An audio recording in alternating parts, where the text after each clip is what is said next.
Hola a todos, esta es la primera parte de este en vivo que está resubido. Les invito a ver eventualmente las siguientes partes que se irán subiendo a medida que pase la semana. Les invito a suscribirse y a comentarme cualquier dudita. Muchas gracias. Buenas tardes, ¿cómo van? Espero que todo esté bien.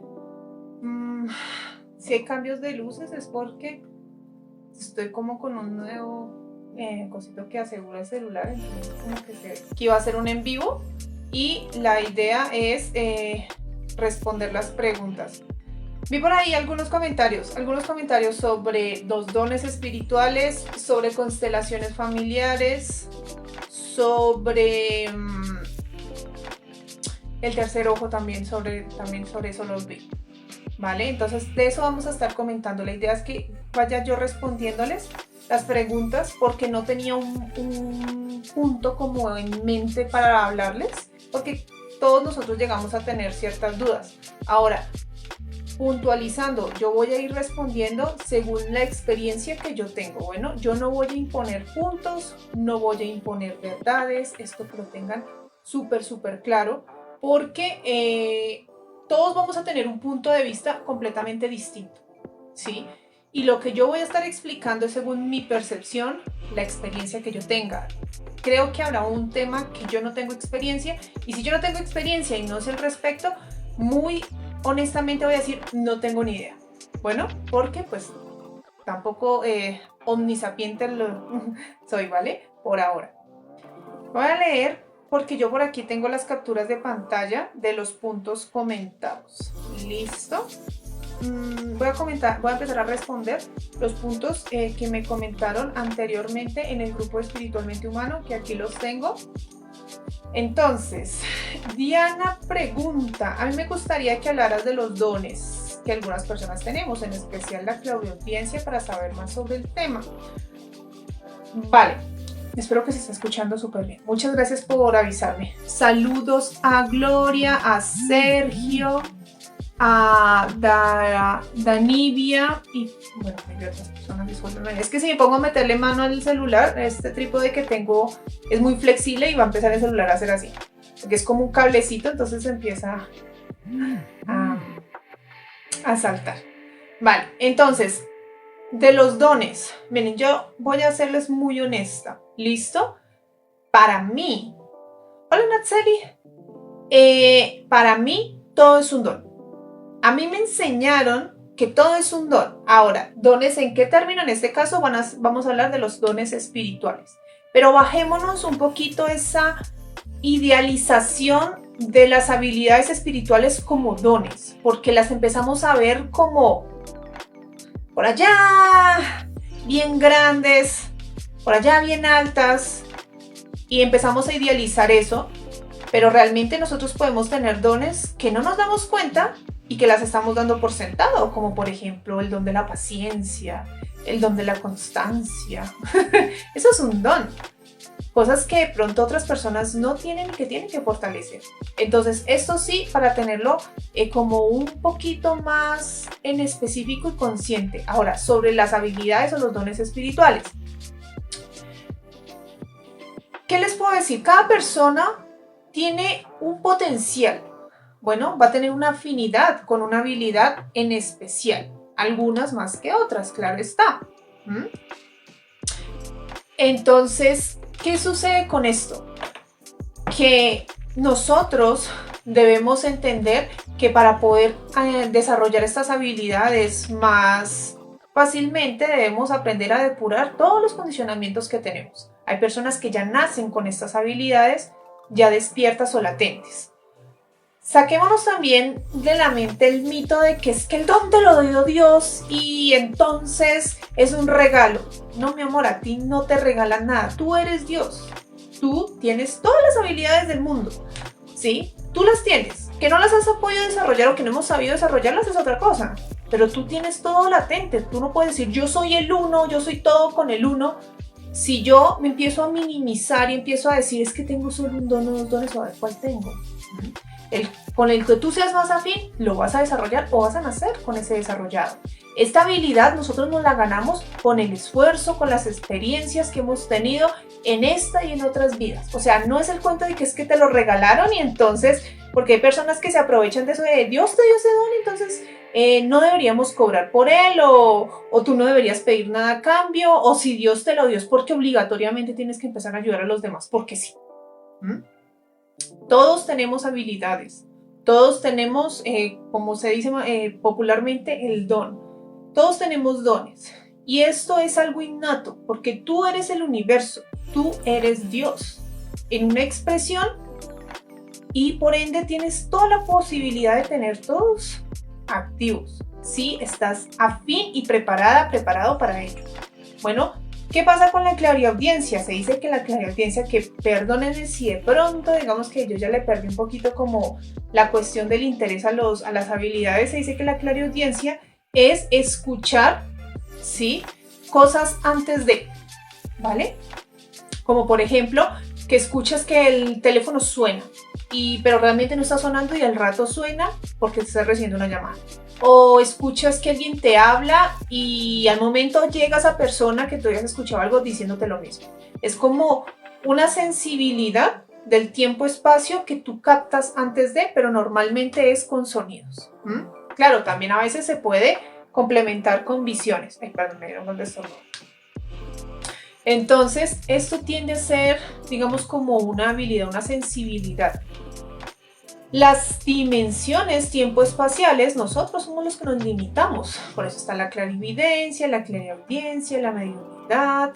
Yo, por ejemplo, en mi caso, la canalización, el ver vidas pasadas. Tiempo y espacio están divididos por velos muy, muy tenues. Cuando la persona está lista y preparada, empiezan a trascender estos velos, por decirlo de una forma u otra. Porque realmente no hay divisiones, las limitaciones y los muros lo coloca la mente de la persona. Sí, que cree que eso no es posible, que cree que eso es por allá en otro lado. Por lo mismo cuando a veces hablamos de canalizaciones angelicales y demás, o hablamos de los guías, normalmente nosotros los ponemos por allá en un pedestal y nosotros acá nos estamos minimizando todo el tiempo. Pasa lo mismo con las habilidades. Si yo pienso que yo no soy suficiente, si pienso que yo no la puedo desarrollar, si pienso que yo lo tengo pero es muy difícil desarrollarlo, va a ser más complicado el poder verlo de esta manera o vivirlo de esta manera, como estar afín con tu habilidad o con tu don. ¿Cómo podemos desarrollar las habilidades? Vuestros dones. Yo recomiendo primero que todo la meditación. ¿Por qué la meditación es tan recomendada? Yo siempre he dicho que la meditación es un pilar fundamental de la vida espiritual. Bueno, no es la única cosa que hay que hacer. No es como que solamente con el hecho de meditar tú vas a romper todos los muros. Bueno, la meditación es un acto de aprender a estar conscientes y de dejar de un lado todos los pensamientos limitantes. ¿Sí? Empezar a depurar lo que es la mente, porque aunque no pareciera, la mente está llena de programas autolimitantes todo el tiempo tiene un caso limitante que nos lo está diciendo una y otra vez, porque la pobre mente no sabe y está programada para estarlo repitiendo una y otra vez. Ella no sabe lo que es correcto y lo que no es correcto, por decirlo de alguna forma. Ella repite lo que está acostumbrada a repetir. Entonces, al momento de meditar, nosotros nos enseñamos a estar presentes, no dejarnos, digámosle de alguna forma, influenciar por esa autograbación que tiene nuestra mente, y empezamos a depurar. De esta manera empieza nuestra aura a depurar energía negativa, pensamientos limitantes, y empezamos a ser más conscientes, y por eso muchas personas que empiezan a meditar empiezan a desarrollar habilidades. A veces son físicas, a veces la clariaudiencia en algunos aspectos se puede magnificar. Si tú tienes una habilidad se puede magnificar, puede tener cambios, ¿sí? Por darte algún ejemplo. Entonces, esto sería una de las cosas que yo recomiendo. Si quieren saber más sobre la meditación, o me hacen la pregunta, o pueden ver un en vivo que yo tengo anteriormente hablando sobre la meditación. Que la meditación no es necesario estarlo ahí 40, 50, 60 minutos, 2, 3 horas diario haciéndole muerte, para que funcione. Es mejor hacerlo en calidad y no en cantidad, porque yo antes meditaba 10, 15, 20 minutos y eso a mí me sirvió perfectamente. Claro, va a haber momentos en que hago mucho más tiempo, en momentos en que yo he estado 1 hora, pero porque en ese momento la meditación me fluye, porque estoy haciendo un trabajo energético, porque estoy sanando algo y la meditación así lo requiere. Pero mientras tanto no es así como obligatorio ni necesario. Otra cosa que pueden hacer es trabajense los chakras. Los chakras son las válvulas en nuestra tubería, que sería nuestro campo energético. Si tú tienes las válvulas tapadas, tu tubería no va a correr bien, no va a fluir bien la energía. Bueno, cada válvula, que sería cada chakra, maneja emociones y vibraciones diferentes que se retroalimentan entre ellos mismos. Entonces, para que tú desarrolles tus habilidades, vas a tener que aprender a desarrollar, expandir y limpiar estos chakras. Esto lo puedes hacer con meditaciones guiadas en YouTube. No es obligatorio que tomes un curso, pero pues digamos, en mi caso yo sí doy un curso de chakras para los que lo quieran tomar. Si no, no pasa nada, puedes leer por internet, puedes averiguar por YouTube, porque yo todo lo aprendí normalmente, porque yo no tenía los medios, lo aprendí por YouTube.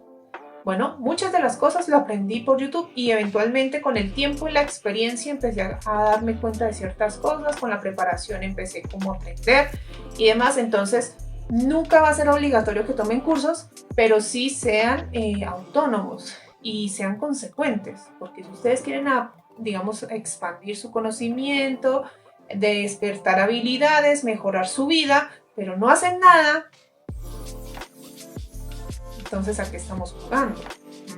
Porque las terapias pueden servir muchísimo, yo no digo que no, son algo que a veces mueven energías y destapan mucho, pero el trabajo conciencia es el que realmente hace el trabajo más pesado, cuando tú te empiezas a dar cuenta cuáles son tus creencias limitantes. ¿Sí? Entonces, eso también va a venir ahorita ahondado a la cuestión del tercero.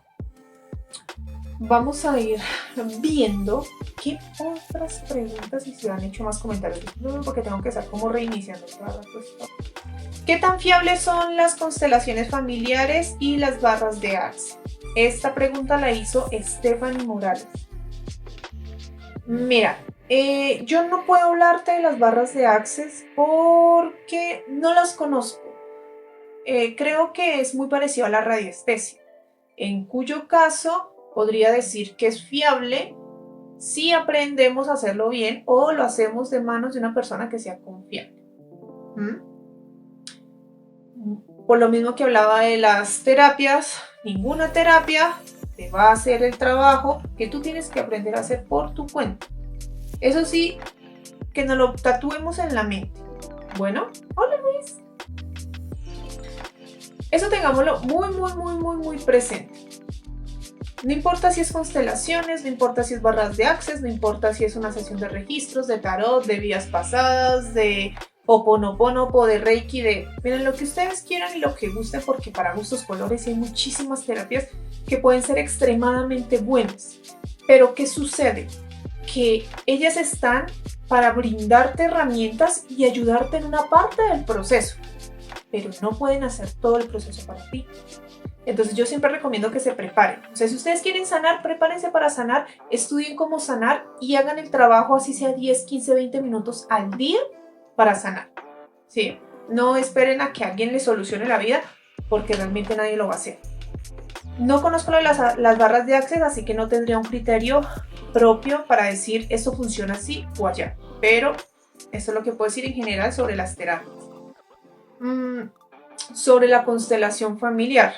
Para las constelaciones familiares, yo voy a decir que son buenas en cierta medida. ¿Por qué digo en cierta medida? Porque nos van a ayudar de manos de una persona que realmente sea un constelador. Nos van a dar datos que nos van a servir para entender qué patrones hay en nuestra familia y qué energías se están repitiendo. Por darles un ejemplo, la única experiencia que yo he tenido con constelaciones familiares fue de manos de una persona que si alguno quiere hacer constelaciones familiares, yo tiendo a recomendarla a ella porque es la única persona que yo conozco que hace y que mal o bien pues me dijo cosas que eran ciertas. Y yo nunca le comenté nada así como personal. Yo siempre digo que cuando hagan una sesión nunca cuenten el antes de la circunstancia. Hagan su pregunta si la quieren hacer, eso obviamente lo van a tener que hacer muchas veces, pero no comenten el porqué de la pregunta a detalle al menos, porque la persona que normalmente no es un terapeuta real se va a coger de eso que ustedes les cuentan y desde ahí les va a responder. Entonces hay que tener cuidado en ese sentido. Yo hice la constelación con esta muchacha, pregunté algo en común, algo que yo quería saber y nunca dije ni detalles ni nada, simplemente dije tengo como un bloqueo con eso, quiero saber qué onda con este tema porque varios en mi familia tienden a tener la misma circunstancia. Entonces me comentó cosas que eran ciertas, tenía que ver con mi linaje materno. Eso fue hace 2-3 años, tiempo más, tiempo menos, creo que fue como 2 años, para ser un poquito más específica. Y me comentó, y me dijo cosas que eran ciertas. Yo no sé constelaciones, aún no, porque sé que eso es algo de estar estudiando y leyendo, y yo aún tengo cosas más por practicar y no me gusta estar tomando tema por tema. Cuando ya desarrollé uno, tomo el otro. Para eso tengo vida y si ya no tengo vida no pasa nada. Yo en algún momento tendré que saberlo porque simplemente es mi proceso. Y aunque me dijo cosas que eran ciertas, también me dijo que iba a haber cambios con respecto a ese tema. Cosa que realmente no pasó. Entonces, ¿por qué digo que sí sirve en cierta medida? Porque te da la información que muy probablemente tú necesitas saber. Te da una información útil, pero esa información no necesariamente va a solucionar la cuestión que tú quieres solucionar. Por ejemplo, en mi caso decían que pues en muchos de los linajes de mi árbol femenino, materno, tenían mucho problema con los hombres. Por eso muchas de las mujeres de mi familia repiten un patrón en particular, porque hubo mucho abuso, porque hubo mucho dolor por la parte materna, y por eso muchas mujeres de mi familia tienden a tener una personalidad muy fuerte, y eso sí es cierto, como un instinto de autoprotección, y por eso se causan ciertas cuestiones en nuestro linaje familiar. Y me dijo ella, en un par de meses deberías tener cambios al respecto. Cosa que realmente no pasó. Cosa que después de más de 2 años, recién, por decirlo de alguna forma, estoy yo empezando a trabajar a conciencia esas creencias que me habían mostrado desde antes, pero que yo no le había puesto como mayor atención, que sabía que eran ciertas, pero que no había gestionado porque tenía otras cosas que gestionar antes, y recién estoy empezando a caer en cuenta de eso. Entonces, si la constelación te dice, mira, tu linaje materno, tu linaje paterno tiene tal y tal circunstancia, interiorízalo, trabájalo, sánalo tanto como sea posible y libera ese patrón en el momento que estés listo para poder avanzar, ¿vale? Si la sesión solamente por el hecho de saber ya te mejora la vida o hay un cambio, es porque a veces sucede, pero eso no va a pasar el 100% de las veces. Entonces, vuelvo y reitero, las terapias son muy buenas, pero no van a ser milagros. No en todos los procesos, porque muchas veces vamos a necesitar un trabajo propio, ¿vale? Esto para que quede súper claro. Hola Dorita, por ahí vi a Miriam, sí. Hola Miriam. Voy a leer la siguiente pregunta. Erika Gutiérrez pregunta, me gustaría que se tocara el tema del tercer ojo, ¿cómo lo podemos despertar?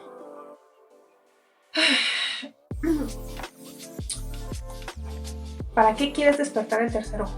¿Cuáles son las expectativas que se tienen con el tercer ojo? Para mí no es tanto el cómo despertarlo, para mí es para qué lo quieres despertar. Porque el despertar o el abrir el tercer ojo tiene riesgos.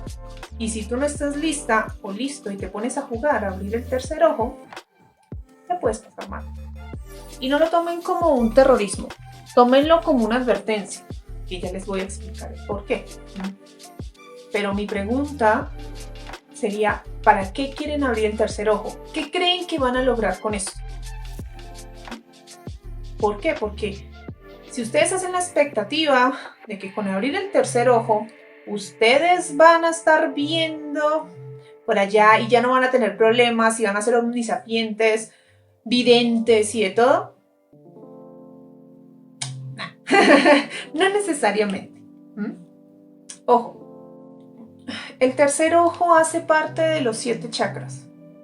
En este caso, chakra 6. Para poder activar tu tercer ojo, por decirlo de alguna forma, de forma equilibrada, debes tener tus 7 chakras en equilibrio y potenciados. ¿Qué incurre esto? Porque esto es más fácil decirlo que hacerlo. Esto no solamente es con una meditación. Necesitas quitar bloqueos, desarrollar energías, trabajo consciente, quitarte miedos del medio y va a ser un proceso de constancia. Bueno, eso no es así como, mira, ¿vale? Yo hasta cierto punto he elegido, bueno, ya no tanto, pero antes yo había elegido no tener mi tercer ojo abierto porque eso tiene consecuencias para las personas cuando no estamos preparadas. ¿Qué pasa con este trabajo? El tercer ojo tiene que ver con el entendimiento y con la visión.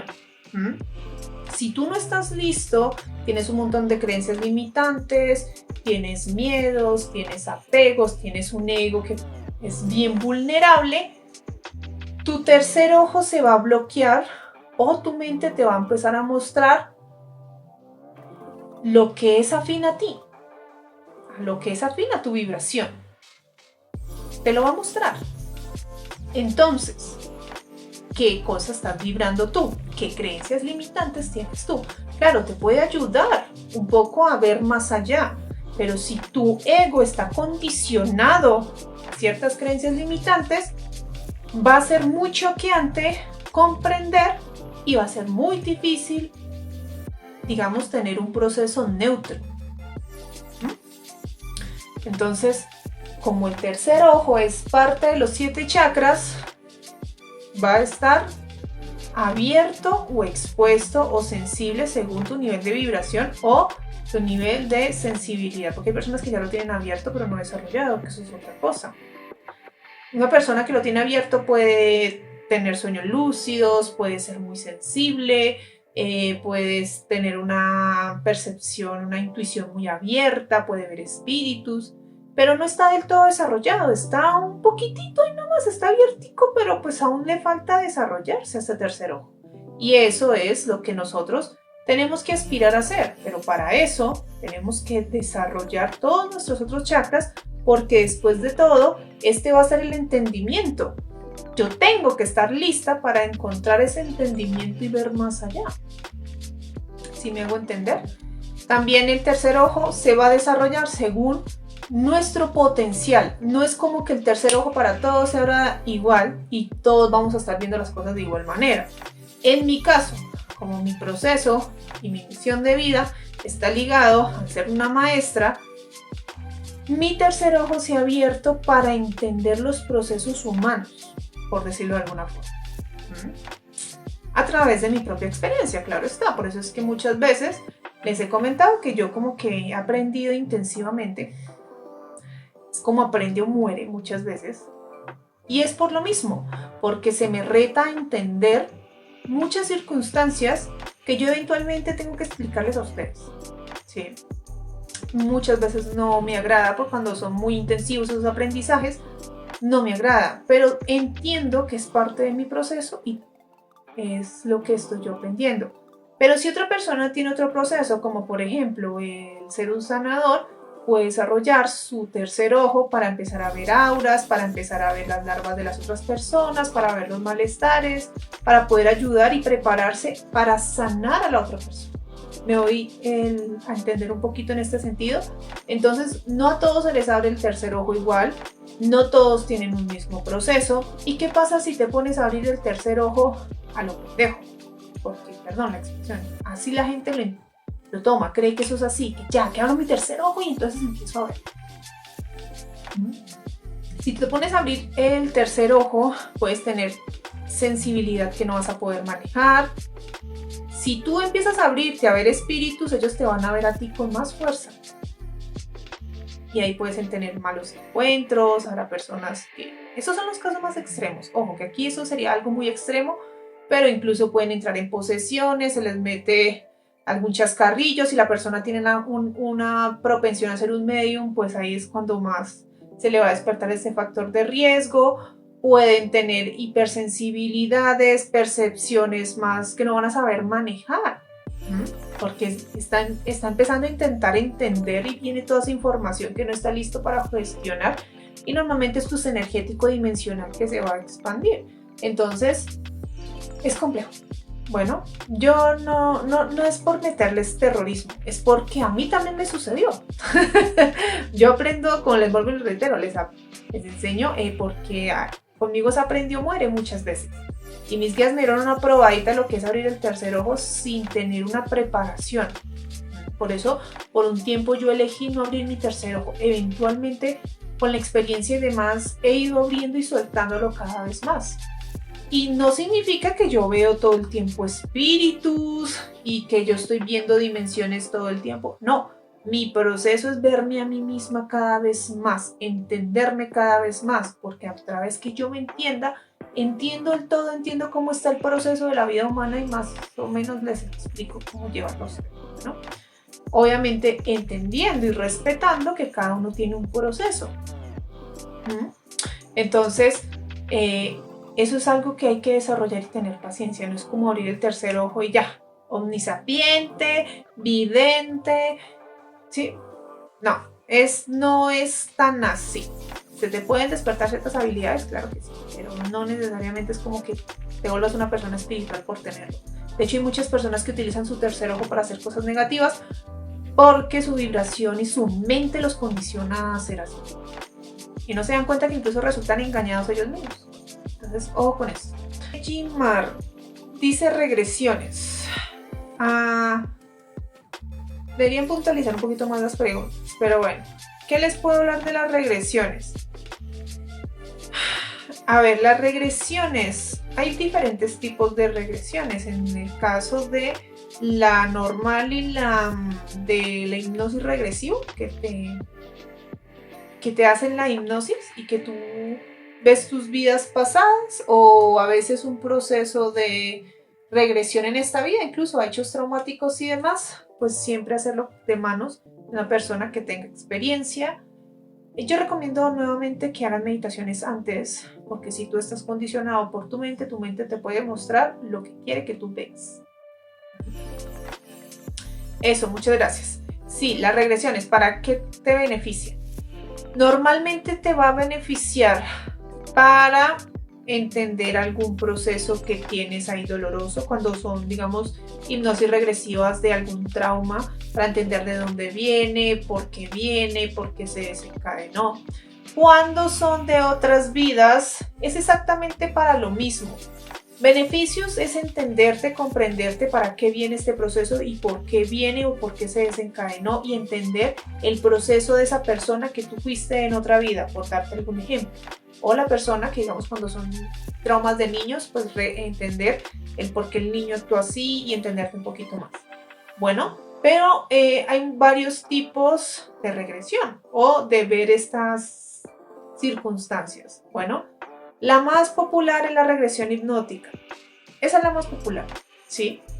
Que llega una persona y te hipnotiza y te hace dar un momento de que tu mente empieza como a irse hacia atrás y ver, ¿vale?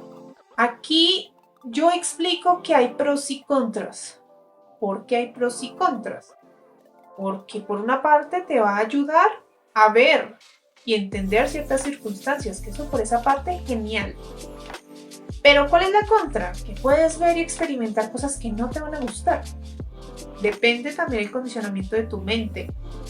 Si, por ejemplo, tú sufriste un abuso o un homicidio o algo así por el estilo, lo puedes ver, incluso sentir. Entonces, sientes el pánico, sientes el miedo, ves las circunstancias, se revive toda la cosa y puede ser un poco choqueante. Esto no pasa en todas las veces, pero ¿quién nos asegura que realmente pues no nos toque a nosotros ver eso? ¿Sí?